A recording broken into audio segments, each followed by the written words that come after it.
opening terrace tayo, no, para makita din natin kung anong forma ng terrace. So ito bali 5 hektarya ito na iwanan ng mga rental na dati, so tayo na magtapos. So ang lapad ng terrace nito ay 4 meters or 3 meters, nakadepende naman, pero kung pwede 4 meters, 4 meters, pero kung di naman kaya 3 meters pwede.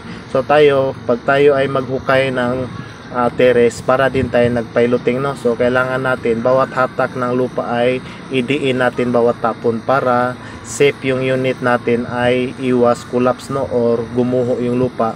Kung bumaba man ay atras tayo at dagdagan naman unti ng lupa.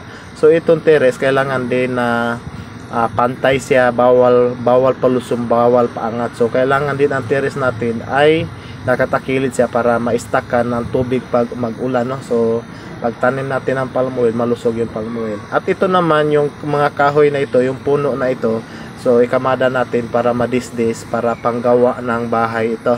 So ito na mga idol, natapos na yung terrace na ginawa natin. So ito ng forma ng terrace. Ayan, so ang kulang nito ay tanim na lang ang kulang nito. Ang nakagandahan dito mga idol, ikaw lang mag-isa, tahimik ka lang dito. May mga kasama ka dito mga idol, pero nasa taas ng puno, tumingin-tingin lang sa'yo. So ito na mga idol, no. So ito ang advice ng engineer, manager, sabi niya dito ka gumawa ng daan. So yun na lang ang sundan mo. Yung terrace, ikaw nang bahala doon maskarte, dahil ang terrace, bawat terrace niyan ang distance niyan ay nasa 26 feet. So tamang-tama ng haba ng unit sa unit natin na 130, no.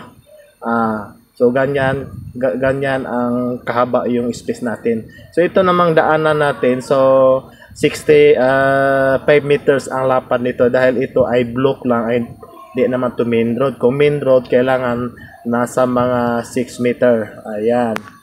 So ito kadalasan sa ibang kampanya pag mag-terrace ay par chain or parantay, no. Sa isang chain 20 meter yan. Pero dito tayo ay monthly lang naman. So dandahan lang tayo gumawa nito. Pero itong 5 hectare yan, abutan din tayo ng 5 days natin ginawa ito mga idol.